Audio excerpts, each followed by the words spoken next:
Sometimes we encounter situations like this where our TV program has no sound, just like this one. There's actually no sound, so even if we turn the volume up, there still won't be any sound effect, right? Take a look. Are you noticing that there is no sound coming through? The main reason for this is that the audio of our program is encoded in Dolby AC3, but your terminal TV does not support AC3 decoding. That is why sometimes the sound is out of sync, certain channels have no sound, or the audio stutters. It is all because of this compatibility issue. So how do we solve this problem? We have developed an audio transcoder. This is our audio transcoder, and this is its internal structure. Our audio transcoder can take the audio and it can convert AC3 into the ACV2 standard and various other digital formats that our end-user TVs can receive and decode. In this way, this compatibility issue is effectively resolved. Our audio transcoder serves as a processing platform.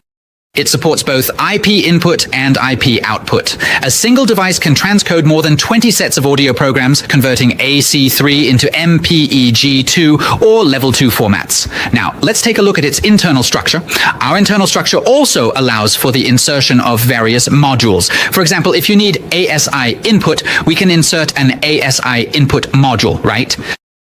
If you need satellite input, DVB, T2 input, or ISDB input, then we can insert this module. If we need an ASI interface, we can just insert this module. Okay, if we need satellite input or other modules, then we just insert this one, and we can add the satellite module as well. Okay, it's very convenient. This means that this transcoder is not just for pure IP transcoding, but it can also integrate external signal sources, such as ASI signal sources or tuner signal sources, for comprehensive processing on a single platform. Here is the operation interface of our machine after logging in. This is our login address, and then we input the signal source. The signal source here is AC3. As you can see, isn't it AC3? Right, so the input is AC3. For the audio output, we can go ahead and choose. We can select 2 AC3 or V2 or various other available formats. After we make our selection, we can simply click on the Apply button followed by the Confirm button, and then the audio will be converted into a format that our terminal can accept. After configuring our transcoder, let's take a closer look at the results. This program is AC3 with Dolby, so there is no sound.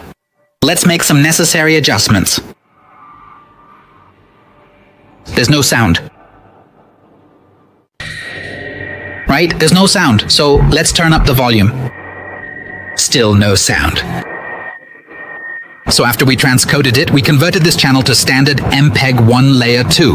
Let's see if there's any sound now. Here, you can hear it this year. Okay, there is sound, right?